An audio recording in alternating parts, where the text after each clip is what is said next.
نکاح میں جاتے ہیں، لڑکا سج سور کے آیا، وہ شیروانی لگا کے آیا، سر پہ سنت رسول کے مطابق امامہ باندھا ہے، سہنا باندھا ہے۔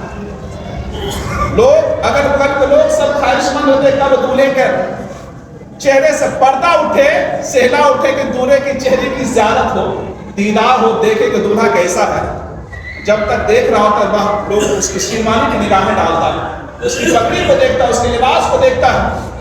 جب امام صاحب آتے ہیں بیٹھتے ہیں اس کے قریب اور کہتے ہیں بیٹا پڑھو اعوذ باللہ من الشیطان الرجیم بسم اللہ الرحمن الرحیم، اب اس کے زبان سے آواز نہیں نکلتی، جیسے تیسے دبی زبان میں اگر پڑھ بھی لیتا ہے تو باری آتی ہے لا الہ الا اللہ محمد رسول اللہ کہنے کی، 5 مرتبہ ریپیٹ کرایا جاتا ہے، پڑھو لا الہ الا اللہ، وہ پڑھتا ہے لا الہ الا اللہ، اس سے لا الہ نہیں نکالا جاتا۔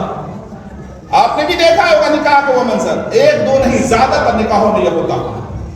بولو تم کیسے مسلمان ہو، کیسے مسلمان ہو؟ دولہا بن کے آیا، سنت رسول کے لیے جا رہا، کہاں؟ نکاح کے لیے، اور لوگ اسے رسم سمجھتے، عبادت میں رسم سمجھتے کہ مسجد میں جا کر کے 2 رکعت نماز تو پڑھ لینی ہے، شکرانے کی نماز کا آج اللہ نے ہم کو دن دکھایا کہ آج ہم دولہا بنے۔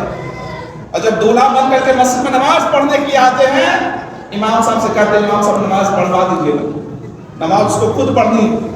امام صاحب کی شادی 1 مرتبہ ہوتی، مگر ہر بار امام صاحب دوسرے کی شادی کے نماز پڑھ رہا ہوتا ہے، دوسرے کے نکاح کی نماز امام صاحب پڑھ رہے ہوتے، نکاح اس کو کرنا، نماز امام صاحب پڑھ رہے ہے کہ نہیں؟ اس کو بولیے دیکھیے گا امام صاحب آئے ہیں بغل میں، اس کو خود پتا نہیں کیسے نیت باندھنی ہے، کیسے ہاتھ اٹھانا، کیسے قیام کرنا۔ امام صاحب تک پڑھ لیجیے 2 رکعت شکرانے کی نفل نماز ہوتی ہے، پڑھ لیجیے۔ اب اس کو پتا ہی نہیں، آپ نے میرے ساتھ میں پڑھی ہے، ابے ساتھ میں کیا پڑھنا ہے، تیرے ساتھ میں پڑھیں گے تب بھی تو نہیں پڑھو گے، پڑھنا ہم ہی کو، شادی تیری ہے، بولا تو بنا ہے، نکاح تیری ہو رہی ہے، اور نماز ہم کو پڑھنا ہے، تیرے نکاح کی شکرانے کی نماز ہم پڑھیں گے۔ ہمارے لیے اس میں کچھ شکرانہ ہے؟ کچھ نہیں ہے بھیا، نکاح کا نذرانہ بھی نہیں دیتے ہو ٹھیک سے، ہمارے لیے اس نکاح میں کچھ نہیں ہے ہمارا حصہ، تم نکاح کا نذرانہ تک نہیں دیتے ہو ٹھیک سے۔ ڈی جے کے لیے، بارات کے لیے، سب کچھ کے لیے تمہارے پاس پیسہ ہوتا، پنڈال کے لیے، بھوج کے لیے، گوشت کے لیے، سب کچھ کے لیے ہوتا۔ جب نکاح کے نذرانے کی باری آتی ہے امام صاحب ڈیمانڈ کر رہے اتنا مانگ، نکاح پڑھانے کے جانے لگتا ہے تو وہ بھی نہیں ہوتا کہ امام صاحب ہاتھ میں کچھ دے دیں، جب اس کے حصے کی نماز کون پڑھ رہا ہے؟ امام صاحب پڑھ رہا ہے۔ اور جب امام صاحب پڑھ رہا ہے بغل میں نیت باندھا ہے، آپ دیکھیے گا امام صاحب نیت باندھ بھی ہو ویسے کر کے کھڑا، اس کو پتہ ہی نہیں کہ ہم کو نیت بھی باندھنی، ہم کو ہاتھ بھی اٹھانی ہے کان تک، ہم کو تکبیر تحریمہ بھی کرنی ہے، تکبیر انتقال بھی پڑھنی ہے، کھڑا۔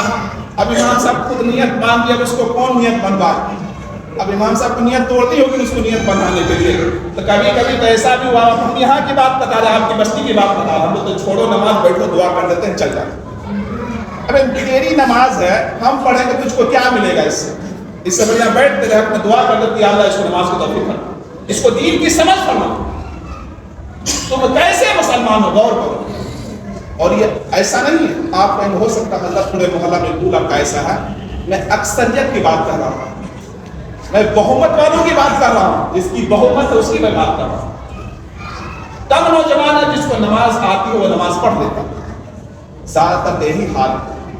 سوچو تم کیسے مسلمان ہو، اپنے آپ کو دیکھو، چھاپو، سوائے اس کے گوشت کھانے کے، سوائے بریانی کھانے کے، سوائے پلو گوشت کھانے کے۔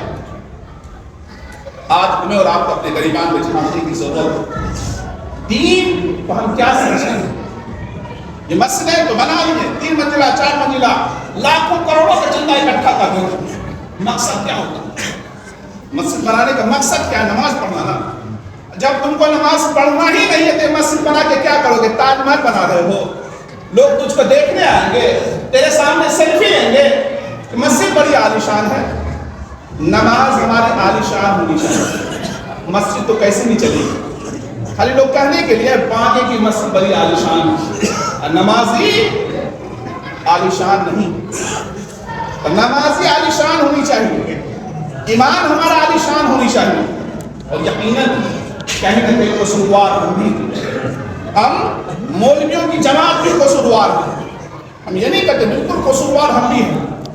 اس لیے ہم نے کوئی ایسی تحریک نہیں چلائی، ہم جانتے ہیں لوگوں کے دلوں میں دولت کی خواہش گھس گئی ہے، اسے کھینچ کر کے مسجد کون لائے گا، اسے ایمان کی دعوت کون دے گا، پاکی ناپاکی کون سکھائے گا، حلال حرام کی تمیز کون بتائے گا؟ نکاح کے بارے میں کون بتائے گا؟ یہ ہم بتائیں گے. ہم